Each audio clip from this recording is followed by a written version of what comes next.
अस्सलामु अलैकुम वरहमतुल्लाहि वबरकातुह।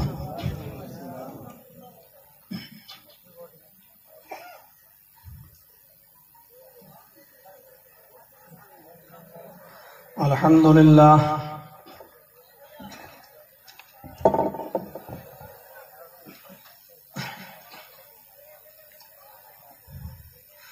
अल्हम्दुलिल्लाहि नहमदुहु व नस्तईनुहु व नस्तगफिरुह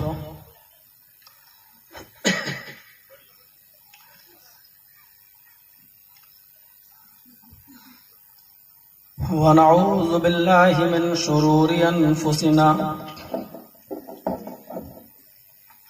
व मिन सय्यिआति अअमालिना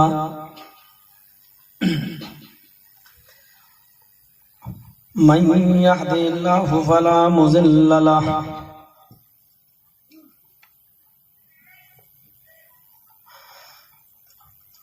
व मन युज़लिल्हु फला हादिय लहु।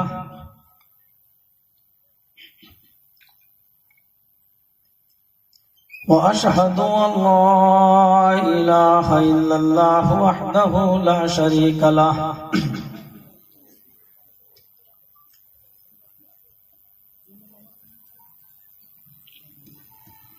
व अशहदु अन्न मुहम्मदन अब्दुहु व रसूलुहु।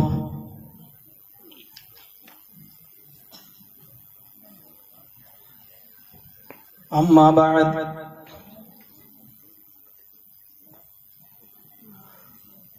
फ़इन्न खैरल हदीस किताबुल्लाह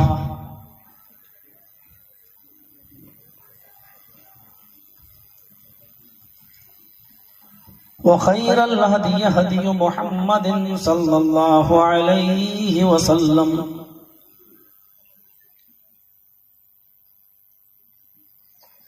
व शर्रुल उमूरि मुहदसातुहा व कुल्लु मुहदसतिन बिदअह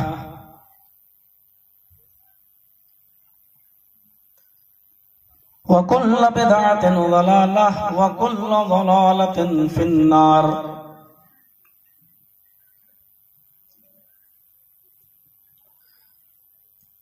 अऊज़ु बिल्लाहि मिनश शैतानिर रजीम।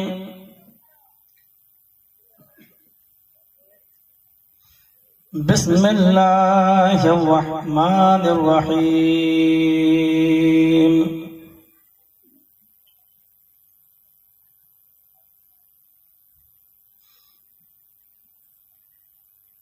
लक़द कान लकुम फ़ी रसूलिल्लाहि उस्वतुन हसनह।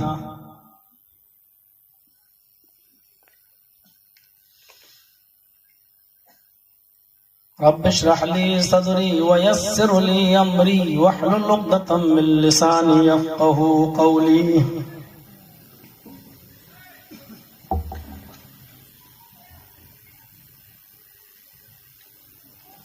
इस अज़ीमुश्शान इजलास के सदर मुहतरम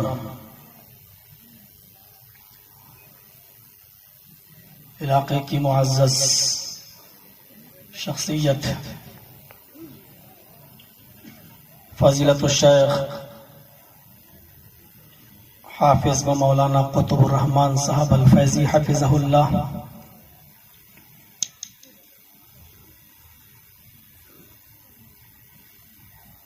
निहायत ही बावक़ार और मुअज़्ज़ज़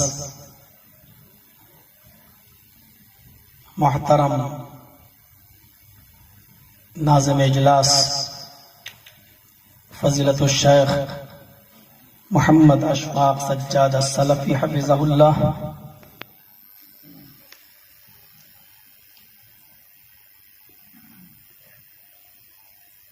इस इलाके के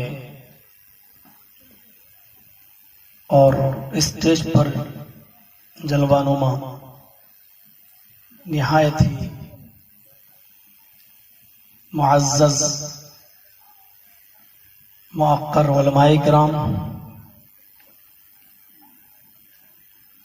और दीगर मुअज़्ज़ज़ अहबाब,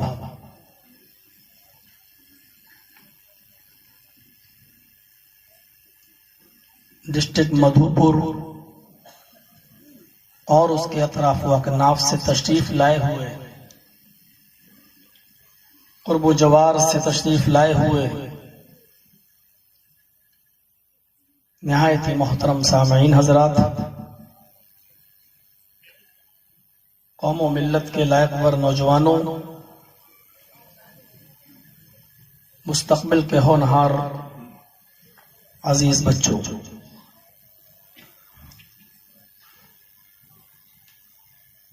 मधुपुर के अतराफ व अकनाफ में मैं कई मरतबा तशरीफ ला चुका हूं और आप लोग मुझे सुने भी होंगे, लेकिन प्रॉपर मधुपुर के अंदर ये मेरा फर्स्ट प्रोग्राम है और प्रोग्राम में जो मौजू है वो है सीरतुन नबी। इसमें कोई शक नहीं कि नबी अकरम सल्लल्लाहु अलैहि वसल्लम की सीरत तैयबा को अगर हम अपना लें तो आपकी सीरत तैयबा मौजूदा दौर में हमारे बेशुमार मसाइल का हल नबी अकरम की उसी सीरत तैयबा के अंदर खुद ब खुद हमें और आपको मिल जाएगा। नबी अकरम सल्लल्लाहु अलैहि वसल्लम की सीरत तैयबा न सिर्फ मुसलमानों के लिए आइडियल और नमूना है, बल्कि हम देख रहे हैं और माजी में भी हमने देखा है कि जिन कौमों ने और जिन दूसरे मज़ाहिब के मानने वालों ने नबी अकरम सल्लल्लाहु अलैहि वसल्लम की सीरत तैयबा को अपनाया है,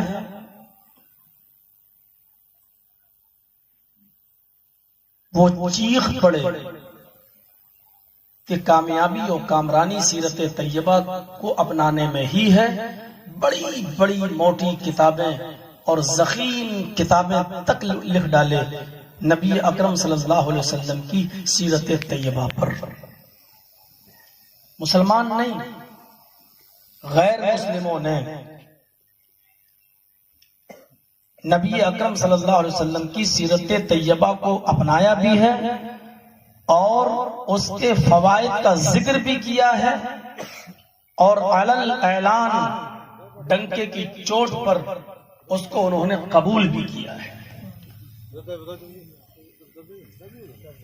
सीरत तैयबा का मौजू इतना अहम मौजू है कि इस पर गुफ्तगू करने से पहले 50 बार सोचना पड़ता है कि इसको कहां से शुरू किया जाए और कहां पर इसको खत्म किया जाए। नबी अकरम सल्लल्लाहु अलैहि वसल्लम की जिंदगी के कौन से हालात को पेश किया जाए, आपके दौरे बचपन का जिक्र किया जाए, आपकी दौरे जवानी का जिक्र किया जाए,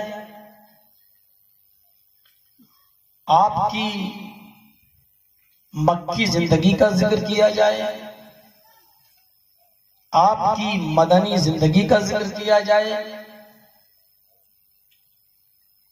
और फिर एक इंसान की जिंदगी के अंदर जितने भी मामलात आते हैं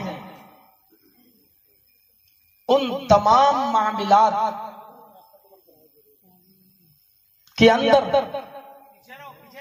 मोहम्मद रसूलुल्लाह सल्लल्लाहु अलैहि वसल्लम की पूरी जिंदगी जितने भी एक जिंदगी के अंदर डिपार्टमेंट किए जा सकते हो, ब्रांचें की जा सकती हो, हर एक डिपार्टमेंट के अंदर नबी अकरम सल्लल्लाहु अलैहि वसल्लम की जिंदगी हमारी रहनुमाई करती हुई नजर आती है।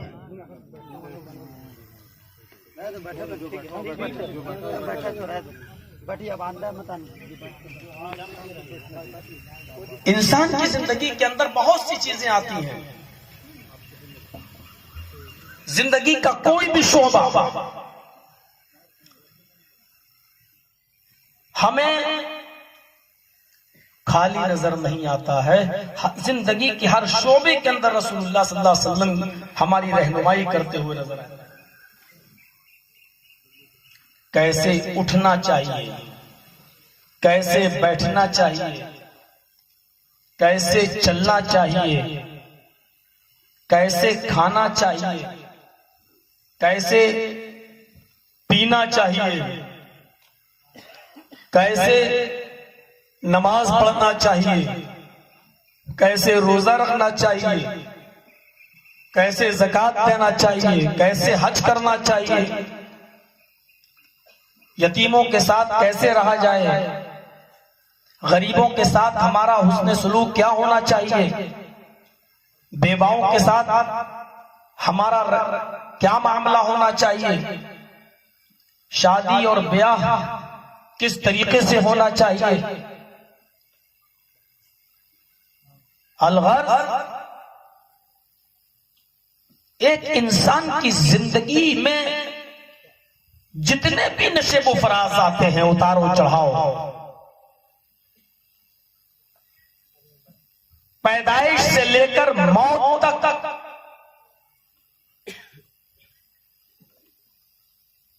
पूरी की पूरी जिंदगी हमारी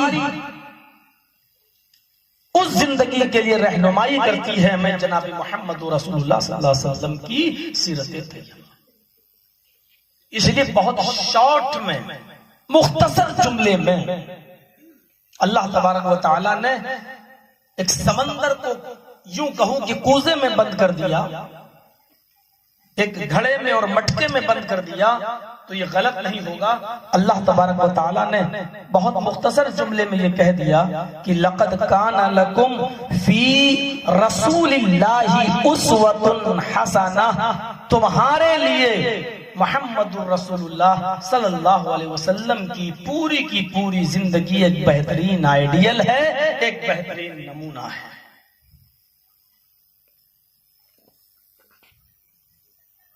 मैं समझता हूं कि इससे बड़ा कोई जुमला हो ही नहीं सकता। रसूलुल्लाह की पूरी जिंदगी को आइडियल, मॉडल और नमूने के तौर पर पेश कर दिया। एक इंसान किसी का बेटा होता है, वो शौहर भी होता है किसी का, फिर वो बाप भी बनता है किसी का। लेकिन आप नजर डालें, हम एक अच्छे बेटे अगर बनकर दिखा दिए तो जरूरी नहीं कि हम एक अच्छे शौहर भी हों। हम अगर एक अच्छे शौहर हैं अपनी बीवी के लिए, तो ये जरूरी नहीं कि हम एक अच्छे बाप भी बनकर दिखाए हैं। हम अगर अच्छे बाप हैं और बनकर दिखाए हैं, हमने दिखाया है, तो जरूरी नहीं कि हम किसी कोर्ट के जज हों तो हम एक अच्छे जज भी हों, एक अच्छे मुंसिफ भी हम बनकर दिखाए हैं, एक अच्छे कायद भी बनकर हमने दिखाया हो। कोई जरूरी नहीं हम एक अच्छे हाकिम बनकर अपने आप को हम पेश कर सके हों और सब हमसे खुश हों। लेकिन जब हम जनाब मोहम्मद रसूलुल्लाह सल्लल्लाहु अलैहि वसल्लम की जिंदगी पर नजर डालते हैं तो हमें नबी अकरम की जिंदगी ये बताती है कि आप एक अच्छे बेटे भी थे, आप एक अच्छे शौहर भी थे, आप एक अच्छे बाप भी थे, आप एक अच्छे जज और मुंसिफ भी थे, आप एक अच्छे हाकिम वक्त भी थे, आप एक अच्छे जर्नल भी थे,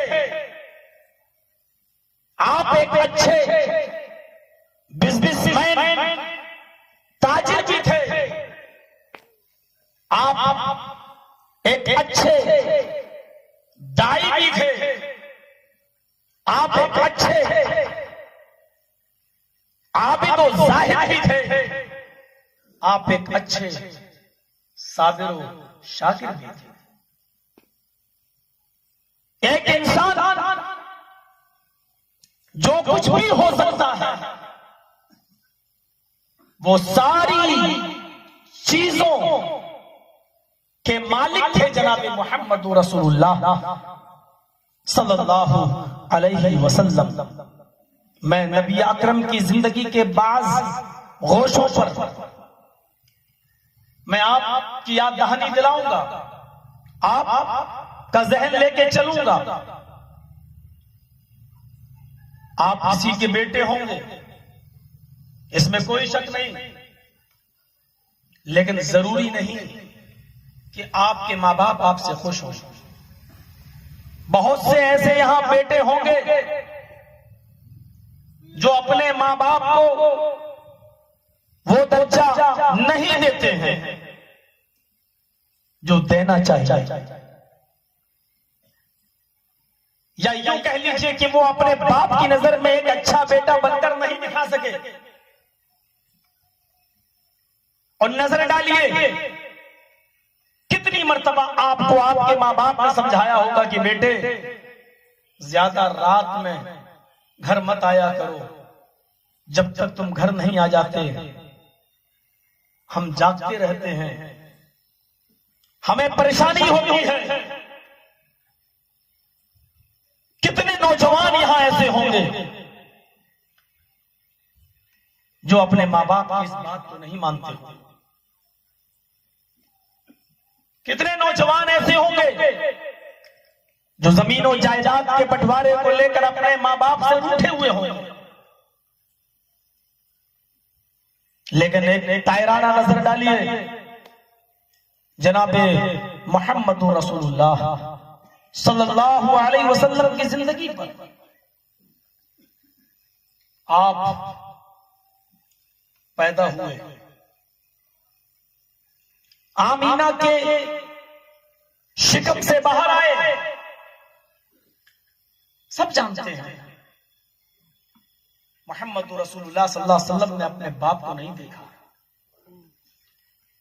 जैसे इस दुनिया में आपने आंखें खोली, आपके पैदा होने से 2 महीने पहले नबी अकरम के बाप अब्दुल्ला का इंतकाल हो चुका था। मां ने दूध पिलाया, 1-1.5 महीने के हुए कबीले बनु साद से आई हुई औरतों में एक हलीमा नाम की औरत थी, हलीमा सादिया। वो नबी अकरम को अपने कबीले में ले गई, अपनी कौम में ले गई, उसने दूध पिलाया, परवरिश की। और जब आपकी उम्र 6 साल की हुई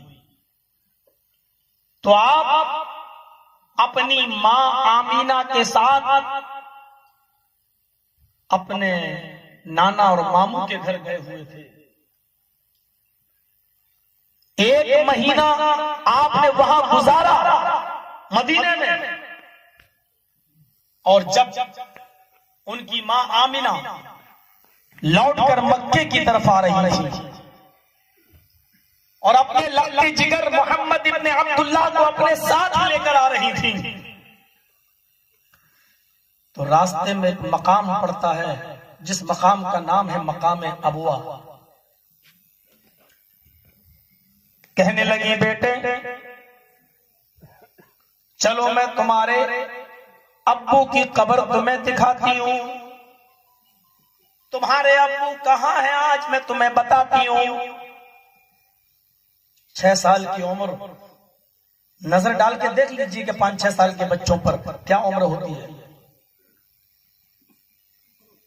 इतना तो आप जान ही चुके थे। 6 साल की उम्र में इतना तो बच्चा जान ही जाता है। मौत क्या होती है, जिंदगी क्या होती है, मरने के बाद फिर कोई दोबारा जिंदा नहीं होता है। मकाम अब्वा पर उनकी मां उनको लेके जाती है, अपने शौहर अब्दुल्ला की कब्र की तरफ इशारा करती हैं। पढ़िए रहमतुल्लिल आलमीन काजी सुलेमान साहब मंसूरपुरी रहमतुल्लाह अलैह की और पढ़िए रहीकुल मखदूम सफीउर रहमान साहब की।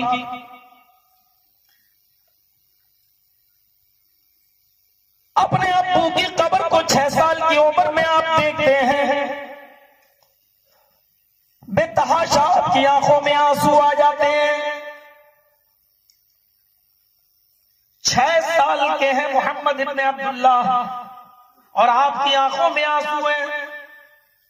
इतना तो आपको मालूम है कि जिस कब्र के अंदर मेरे अब्बू लेटे हुए इस कब्र से वो अभी नहीं उठेंगे।